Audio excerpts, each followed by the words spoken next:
again, everybody. WDUN Sports Talk on WDUN TV for the week of July 13th. As we record this, it is July 13th. I'm Judd Hickenbotham. That is Mr. Morgan Lee. He is the Wounded Access NorthGA.com sports editor. Playing hurt. You're old, man. You can't be playing soccer all the time. Don't you hate when people tell you that? Yeah. I play tennis and softball. Two sports you really shouldn't get injured in. You're too old to be playing that. I've played against guys who are well into their 40s and 50s, so don't tell me that I can't play at 33. Exactly. My God. You didn't get injured by a 50-year-old guy, did you? No, I got injured by a guy. I think he's a year younger than me. Oh, really? Okay. So Morgan plays soccer pretty regularly, and you injured your knee. Yeah, MCL. Go and tell the folks. Okay, MCL. All right. The guy tackle you? You get a card for it? No, the real gripe I have about it is it was in a scrimmage. We were just having a kickabout, so to speak, just kind of for fun. I had a game later that day, and then because of injured my knee, I couldn't play the actual game. Goodness gracious. You admitted it was during a scrimmage? You should have this is a championship. You should have said something. I was supposed to be playing in the championship later that day. Oh, that's fine. Did y'all win as a team? No. Dang. Because their best player was out, obviously. All right, we got a lot of things to get to. Best defender? Yeah. Wow. Self-promoting yourself there. Nice. All right, we will be talking some soccer, some football, as they say, in just a little bit. Also, got to talk some baseball. It's the All-Star weekend, or week, I guess they say. I always want to say weekend, but they do it right smack dab in the middle of the week. Feels like a weekend. Yeah, it does feel like a weekend. It feels glorious. But let's start, by the way, let's start with something we started last week. Talking about just getting kind of the wheels rolling here, getting things started as far as high school football is concerned. We talked about some of the teams to really look for as far as Class A and Class AA were concerned. I think around here there are a lot of folks that are AAA fans and Quad A fans because you got, all the teams in AAA. And Flowery Branch did so very well this past season that I think they picked up some fans as well. So let's start with AAA, though. A crowded region, a lot of folks in this thing.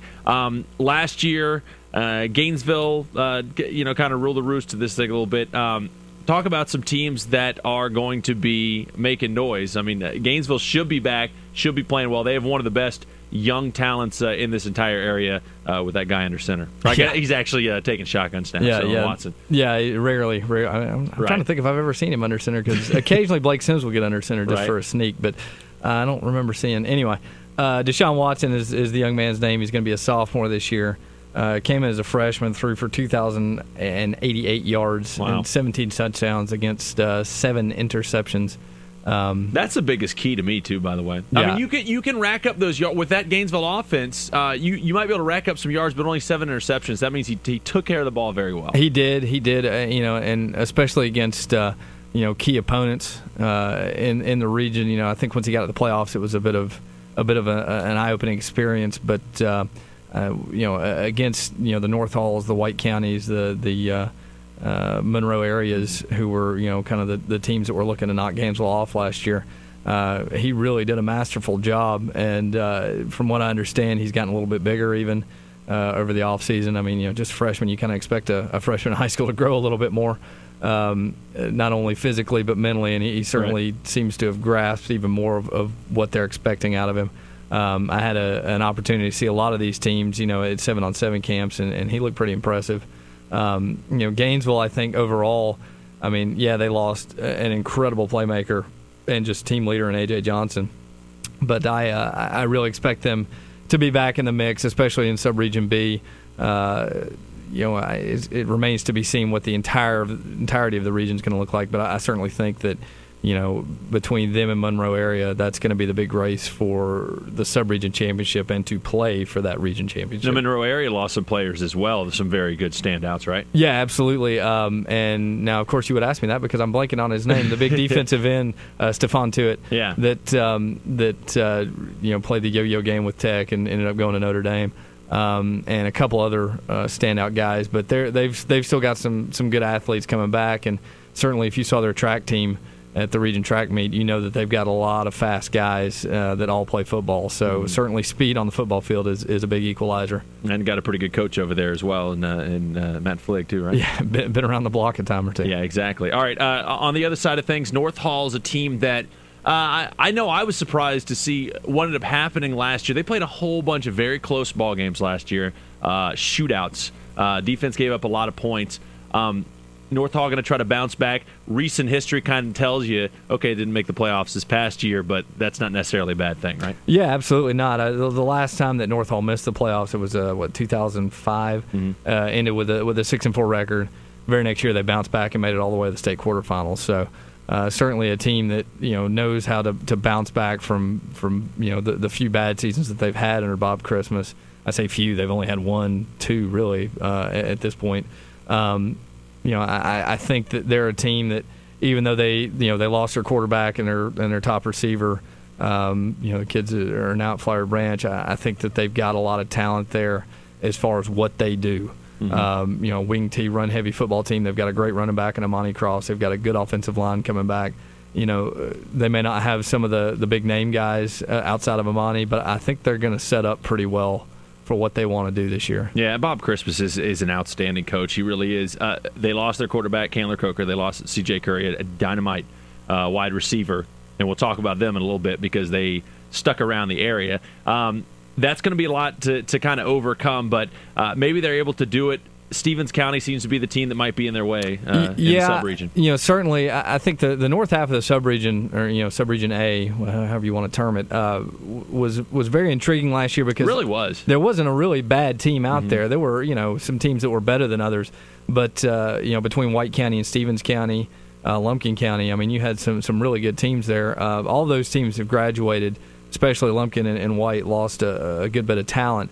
So it'll be interesting to see how they bounce back. Stevens County, they lost some guys, but their big gun, especially Chaz Thornton, the running back who's getting some Division I looks now. He's coming back, and he just ran right over a lot of people last year. He did. He was a really, really good running back. White County was one of the really, really good stories last year in all the sports around this area. They, like you said, they lost a lot of guys. 14 seniors, I think. Wow. Yeah. That's a lot to kind of overcome. Yeah.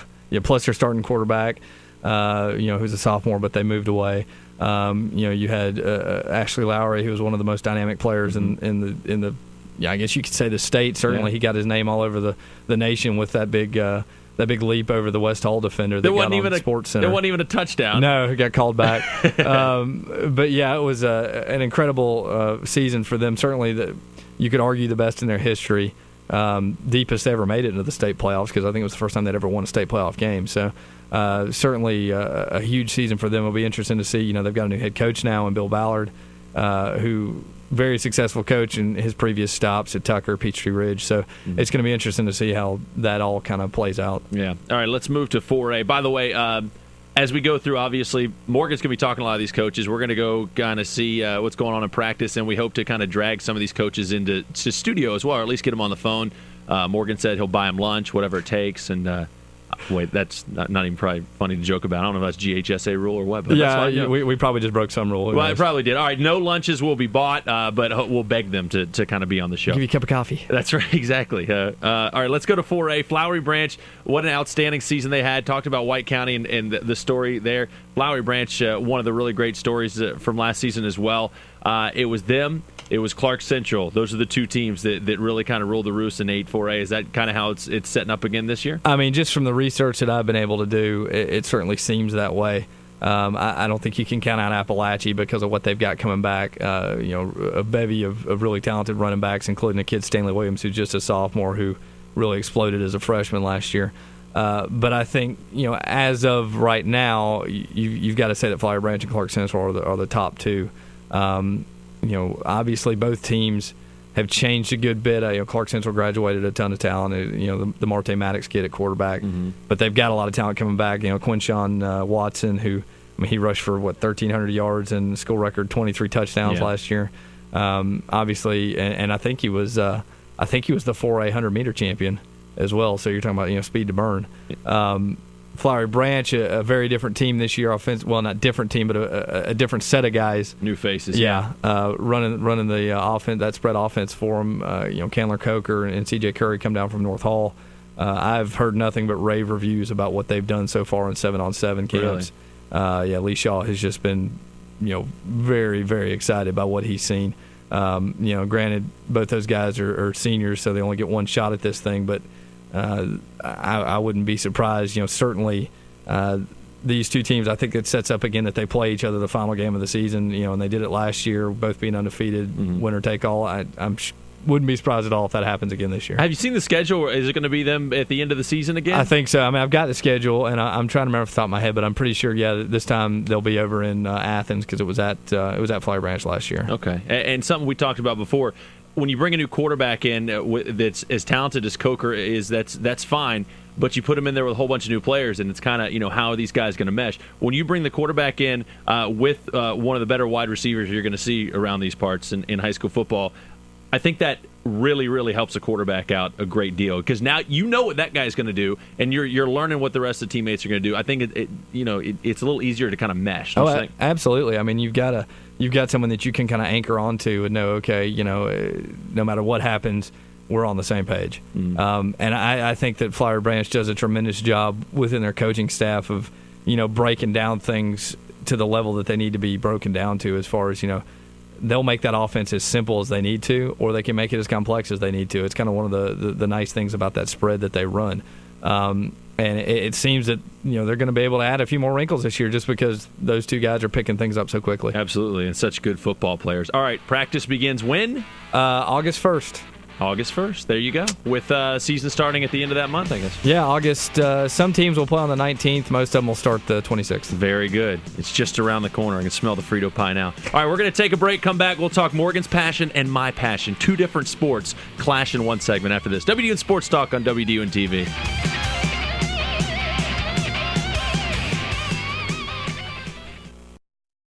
At the offices of Dr. Norman Peets, DDS on Green Street in Gainesville, patients have all their general dentistry needs explained. Ask about sedation dentistry. Dr. Peets' team of professionals puts you at ease. Dedicated, experienced, professional. He's Gainesville's family dentist. Dr. Norman Peets, 615 Green Street in Gainesville.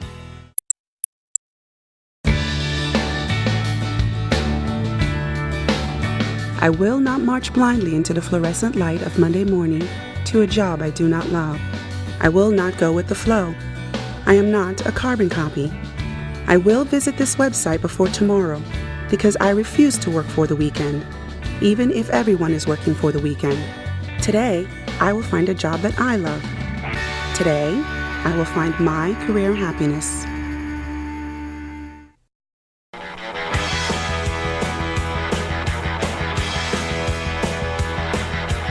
All right, rolling on here, WDUN Sports Talk, right smack dab in the middle of summer. Go out and run like 10 miles today. It's fantastic weather for dying. All right. I'd love to be able to run, period. Yeah, that's true. Some of you can just limp down the street like Morgan. All right, let's start. Let's talk about soccer here. I'm trying to remember the last time, and it probably was the last Women's World Cup. And we mean this with all due respect because, we cover girls' high school sports. We've talked women's sports before. Not too many times, though, do women's sports really kind of, in a way, captivate's probably a strong word, but, sports talk guy, you can use big words. Capture the grander imagination of this nation, something like that. When's the last time a women's sport has kind of done that? I mean, I'm thinking the Olympics, and I'm thinking every time the Women's World Cup comes around, everybody gets USA fever because the team is always pretty good, and that's what's happened again. I mean, they 6 straight semifinals, I think. They've never not made the semifinals. Yeah. The Women's World Cup started in 1991.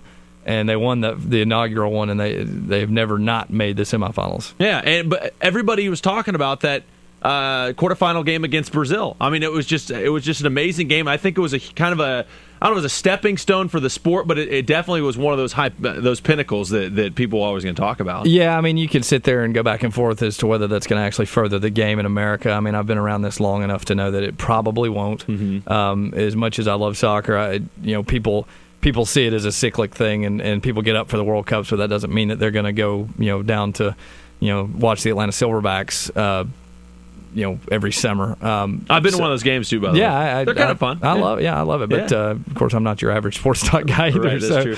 I think it's I think what it does, though, is just at least kind of legitimizes the sport in the greater sense, which obviously anybody who loves soccer is just, is happy to talk about it. And even if somebody, some of our colleagues are up here, soccer, at least they're talking about it. Exactly. And, one way or the other. No such thing as bad publicity. Did you watch the whole game? I did. Be honest. You did? Yeah. Okay. Frankly, I didn't pay much attention in the first half because I was kind of working on something, so I had it on while I was typing, and I saw the own goal that put the U.S. ahead early. And then, that second half just ended up being crazy. Overtime was crazy. Penalty kicks were crazy. I mean, I found myself during that. There's a column up on the website now. As much of a soccer fan as I am, coming into this tournament, I wasn't really fully into it. Mm-hmm. And I know maybe I'm a chauvinist pig, but because it was, frankly, the women's game, and it's just not as attractive to me to watch as the men's game. Right. And because this team didn't have, the Mia Hamms or the Brandy Chastains or the Julie Foudys that, you knew that those players were the best in the world.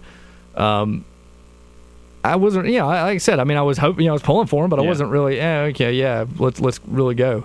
And then you watch that game and you watch how they fought and clawed and scratched against probably a better Brazil team, or a better team in Brazil. Mm-hmm. And, and then the fact that Brazil, resorted to histrionics and, dare I say, the cheat word, but the gamesmanship to kind of try to to seal the win, and we just never gave up, never quit, and we got that goal there, and the latest goal ever in World Cup history, I think, men's or women's. Yeah. And then go on to win in penalties. It was a very gratifying, very exciting moment. Yeah, and the fact it came against Brazil is kind of cool because Brazil is Notre Dame football. Brazil's the New York Yankees. Well, I would say Notre Dame football with a current winning tradition. Yeah, that's a good point. Yeah, exactly. Pre Charlie Weiss. Yeah, absolutely. I mean, that's what kind of made it fun. And so I don't know. I mean, it's just great to see people rooting for soccer again and rooting for women's soccer. Yeah, and cool. It's just fun. I don't know why you couldn't have a good time watching this. Like I said, for all these old cranks who soccer. Exactly. Why not? I mean, why not just cast your eye and I mean, these girls work hard and they put a good product out. And it's funny, I had a buddy of mine, as soon as the game was over, he called me and it was like, when the U.S. scored that tying goal late in overtime, I mean, he's like, I jumped out of my chair and was like, yeah. And then I was like, then I realized, wow, I've never even watched a women's game before. And here I am going crazy because, why not get wrapped up into it? It doesn't hurt. Exactly. No, it doesn't hurt at all. It's it kind of helps, bro. Exactly. Helps the heart a little bit. All right. Be honest. Did you watch any of the Major League Baseball All-Star game last night? You'll be impressed with me. I watched the entire freaking thing. You did not. I watched it from start to finish. Get out. Yeah. I only watched it to the sixth inning. I had to get up at 3:45 in the morning. So. Yeah. See, I don't get up till about 8, so it was no big deal for me. But very good. So it was because it was on and you couldn't move because your knee hurt, or because you actually enjoyed it? No, because it was on, and because it's one of those things that even though I'm not a huge baseball fan, I don't dislike baseball, and because it is such a spectacle, I figure I'll tune in and watch it. And these days you never know if Bud Selig will find a way to mess something up. So I figured it's at least where so many Braves were taking part this year. I had to kind of at least cast my eye, and it was a fun game. It wasn't necessarily, I guess, the kind of offensive explosion that you would hope, but the way the game is being played these days, I think it kind of, that's the game it's going to be. Yeah, exactly. And yeah, that's kind of the way it worked. And so you saw Brian McCann start a catcher. He went 0 for 2. I think he plays better when he's not starting. Apparently, he won the game last year and was MVP. But then you had all the pitchers. You had Jurgens going 1 2/3 innings. You had Venters pitching well. You had Kimbrel pitching well. We should have seen Tommy Hansen there. He kind of got just totally ripped off. He should have been there. That's a huge snub. Yeah. And the thing is, I mean, with this game, you try to fit everybody in. I mean, it's got to be hard. It seemed like literally there were a couple times where I'd take my eye off the television, like when Venters got in. I saw him come in, and then I looked up and he's already out. I was like, pretty quick. Yeah. So it's got to be tough for a manager. I don't begrudge them the job of trying to get everybody in. But I was.